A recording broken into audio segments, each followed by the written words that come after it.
नमस्कार नमस्कार नमस्कार दोस्तों, मैं Nikhilesh Jain Hindi chess base channel पर आप सभी का हार्दिक अभिनंदन करता हूं। दोस्तों, आज सुपर बैट क्लासिक शतरंज का पहला दिन था।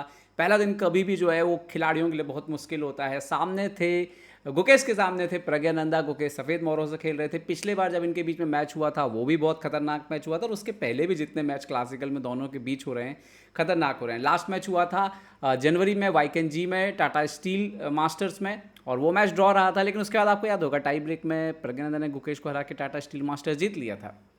यहाँ पे आते हैं, और ये मैच बहुत ही ज़्यादा इंपॉर्टेंट हुआ। गुकेश ने खेला D4 से, सफ़ेद मोहरों से खेल रहे थे गुकेश इस बार।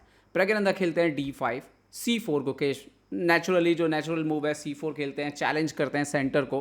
प्रज्ञानंदा एक्सेप्ट कर लेते हैं और क्वींस गैम्बिट एक्सेप्टेड खेलते हैं। गुकेश कंटिन्यू करते हैं नाइट F3, लेकिन यहाँ पर प्रज्ञानंदा कुछ तैयार करके आए थे, उन्होंने खेला C5। अच्छा, ये जो लाइन है ये आनंद के खिलाफ इवांचुक ने 25 साल पहले यूज़ की थी।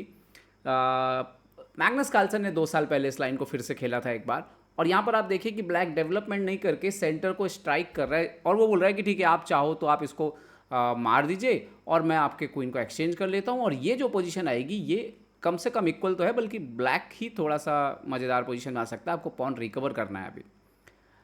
खैर, गुकेश ने कंटिन्यू किया जिसका जो विश्वनाथन आनंद जी ने चुना था, D5, नाइट F6। और यहाँ पर गुकेश खेलते हैं नाइट C3, E6, और यहाँ तक आते आते वेरिएशन चेंज होने लग गए। अब यहाँ पर प्रज्ञानंदा चाहते हैं किसी भी कॉस्ट पे की पोजीशन ओपन हो। गुकेश ने बोला नहीं, E4। इन्होंने मारा पॉन को। यहाँ पर गुकेश ने मार दिया पॉन से। और अब ये जो पोजीशन है एक्चुअली में, अब यहाँ पे देखिए कि गुकेश के पास एक आइसोलेटेड पॉन हो गई है। Isolated queen pawn, passed pawn है लेकिन आइसोलेटेड है। ये पॉन अभी रिकवर करना बाकी है। यहाँ पर प्रज्ञानंदा खेलते हैं बिशप D6, और गुकेश यहाँ पर तक ना गुकेश टाइम काफ़ी यूज़ कर रहे थे। प्रज्ञानंदा टाइम में काफ़ी आगे चल रहे थे इस पोजीशन में।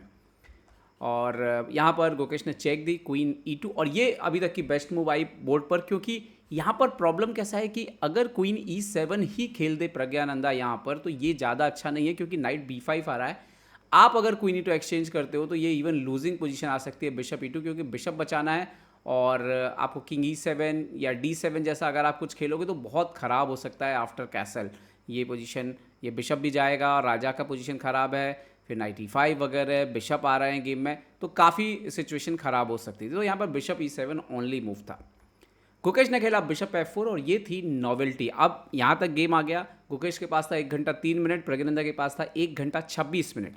अब क्या होता है, कैसल कर लिया यहाँ पे ब्लैक ने। ओके, उन्होंने बोला भाई मेरे बिशप को जो है वो पिन से हटाना, क्योंकि BD6 ये सब थ्रेट आ रहा था अगर किंग यहीं पर रहता तो। सो गुकेश ने लॉन्ग कैसल किया, और यहाँ पे लगा कि अब तो भाई कुछ ना कुछ फायरवर्क जरूर होगा। दोनों के किंग अलग अलग जगह पे चले गए हैं। बिशप D6 यहाँ पर खेला वाइट ने, ब्लैक ने। एंड नाउ गुकेश ने खेला क्वीन C4। उन्होंने बोला आप मारिए, मैं नहीं मारता हूँ। प्रज्ञानंदा ने खेला A6। वो इंटेंशन दिखा रहे थे कि मैं B5 करूँगा, और यहाँ पर गुकेश ने फोर्स मूव था, क्योंकि फिर क्वीन के लिए प्रॉब्लम हो रहा था। BD6, क्वीन D6, और यहाँ पर गुकेश ने खेला bishop D3। Okay, isolated pawn जरूर है, लेकिन आप याद रखिए कि ये पॉन पास्ट पॉन है, और गुकेश के सारे मोहरे गेम में आ गए थे, सिर्फ इस रुक का गेम में आना बाकी था। B5 किया प्रज्ञानंदा ने। यहाँ पर बेस्ट मूव दरअसल क्या था, यहाँ पे बेस्ट मूव था बिशप G4, इस नाइट को एलिमिनेट करना। दरअसल एक प्लान आ रहा है नाइट G5 या नाइट D2 करके नाइट E4 करके क्वीन को अनस्टेबल करने का। और तो उन्होंने B5 खेला। गुकेश ने क्वीन को H4 शिफ्ट कर दिया, और अब यहाँ से चांसेस जो है वो राजा के खिलाफ बनना शुरू हो गए। और अभी थ्रेट वही है, नाइट G5, नाइट E4 जैसे थ्रेट। यहाँ पर आप देखिए पॉन हमेशा जब भी आगे बढ़ेगा बहुत प्रॉब्लम क्रिएट करेगा। ये वो पोजीशन था। नाइट BD7 खेला प्रज्ञानंदा ने। गुकेश अपना आखिरी पीस लेके आते हैं। हालांकि यहाँ पे बेस्ट मूव था night G5, but Gukesh practically खेलते हैं, जो कि करेक्ट भी है। रुक को ले आते हैं गेम में, सारे पीस गेम में आ गए। अब प्रज्ञानंदा G5 कंट्रोल करने के लिए H6 करते हैं, लेकिन ये वो मोमेंट था। गुकेश ने नाइट D2 ढूंढा, अभी नाइट E4 आ रहा है, और यहाँ पर प्रज्ञानंदा से हुई पहली ब्लंडर गेम की। और यहाँ तक आते आते टाइम भी जो है वो गुकेश उतना पीछे नहीं रह गए थे। अब नाइट इंटू D5, ये सबसे बड़ी ब्लंडर थी पोजीशन की। बेस्ट मूव जो मतलब इंजन सजेस्ट करता है भाई कौन ही खेलेगा क्वीन B8, ताकि क्वीन पे किसी तरह का अटैक नहीं आए और आप अपना अटैक कंटिन्यू कर सको। लेकिन ये थोड़ा अजीब मूव है, वियर्ड मूव है। मतलब नेचुरली ढूंढना बहुत मुश्किल है। शायद क्वीन B6 जैसे ऑप्शन सोचे जा सकते हैं, जो कि ज़्यादा बेटर होते हैं। क्वीन B8 तो नहीं लगता कोई खेलेगा। नाइट D5 मारा प्रज्ञानंदा, और ये ब्लंडर क्यों बना? Night D5, queen D5, bishop E4। लगा कि प्रज्ञानंदा का तो रुक ही मर गया ओपनिंग में। क्वीन D4 खेला उन्होंने, ओनली मूव था, स्मार्ट मूव था, भाई इस बिशप को पिन कर दो, आप मार नहीं सकते क्योंकि आपका क्वीन जो है वो हैंगिंग है। तो नाइट F3 खेला, अटैक किया, सपोर्ट लगाया, बट क्वीन C4 का चेक आया, किंग हटता हो, यहाँ पे रुक बचा लिया प्रज्ञानंदा, और ऐसा लगा कि सब बच गया। लेकिन ये वो पोजीशन था जहाँ पे गुकेश से पहला मिस होता है, 30 मिनट था उनके पास, और यहाँ पे तो बड़ी बात यह है कि ये पोजीशन में प्रज्ञानंदा टाइम में पीछे चल रहे थे 9 मिनट। तो ये पहला मिस हुआ गुकेश से। यहाँ पर अगर वो क्वीन E7 खेल देते तो एक्चुअली में ये सारे पीसेस इतने मिस कोऑर्डिनेटेड हैं कि बहुत प्रॉब्लम होने वाला है। जैसे मैं आपको बोलूँ, कुछ एग्जांपल देता हूँ, क्या बोलो कि क्या हो रहा है। मान लो कि इन्होंने खेल दिया A5, तो क्या होगा इस पोजीशन में, नेक्स्ट मूव आएगा बिशप F5, और आप देखो ये नाइट कहाँ जाएगा। अगर आप ये नाइट हटाते हो तो यहाँ पर इवन क्वीन F8 जैसे डेंजरस मूव आ रहे हैं, चेकमेट हो जाएगी। तो राजा बहुत ही अव्यवस्थित जगह पे है।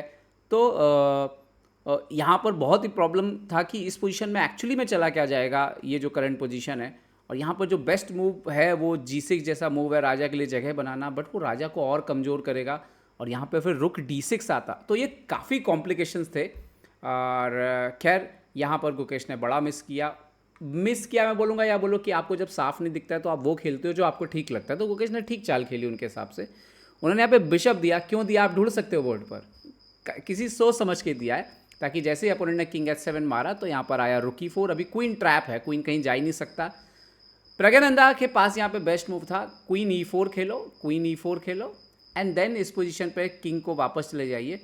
बट प्रज्ञानंदा ने जो देखा वो प्रैक्टिकली बेटर है कि भाई मैं अपने पीसेस खोलता हूँ ना, अब क्वीन तो मर ही गया। अच्छा, रुक C4। अब ये पोजीशन पे प्रज्ञानंदा ने जो मूव खेला BC4, वो बहुत ही सरप्राइजिंग था। नाइट C4 की हर कोई कामना कर रहा था, लेकिन उन्होंने थोड़ा रिस्क लिया, अपने स्ट्रक्चर को डैमेज किया ताकि इस राजा के खिलाफ वो कुछ क्रिएट कर सके। नेक्स्ट मूव था नाइट A4। गुकेश ने बचा, गुकेश ने किंग C1 खेल दिया, प्रज्ञानंदा बिशप F5 लेके आते हैं और राजा को थोड़ा सा टाइट डाउन और कर रहे हैं। ये सब थ्रेट आ रहे हैं तो वो कोशिश क्रिएट कर रहे थे, हालांकि इससे टेम्पो लूज हुआ। यहाँ पे G4 आता है, प्रज्ञानंदा बिशप G6 खेलते हैं, एंड देन गुकेश G5 खेलते हैं। यहाँ पे भी गुकेश के पास एक बेस्ट मूव था नाइट E5। अभी इसमें क्या हो रहा है, ये भी मारने का थ्रेट है, D7 पे भी आ रहा है, तो नाइट अभी आप हट नहीं सकते। तो ये ज़्यादा सॉलिड पोजीशन होती। तो खैर उन्होंने यहाँ पर जो मूव खेला इस पोजीशन पे, पीछे गए यहाँ पर, और रुक C4, इन्होंने खेला DC4, गुकेश ने खेला किंग C1, इन्होंने खेला बिशप F5 G4, और गुकेश ने खेल दिया G5। ओके, नाइट A4 खेलते हैं प्रज्ञानंदा यहाँ पर, गुकेश खेलते हैं नाइट E5। अभी वो समझ गए कि भाई बिशप को तो एक्सचेंज करना पड़ा था। यहाँ पर नाइट इंटू B2, और यहाँ पर शायद गुकेश ने कैलकुलेट कर लिया था गेम बचेगा नहीं, मतलब कि जीत तो नहीं सकते, ड्रॉ ही हो सकता है।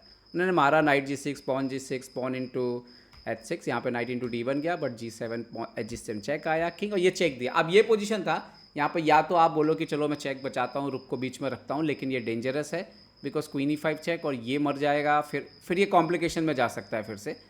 तो दोनों के पास टाइम भी नहीं था और कंप्लीट भी करनी थी बहुत सारी चालें, तो यहाँ पर दोनों ने चेक ये इस तरह से परफेक्चुअल हुआ और मैच हो गया ड्रॉ।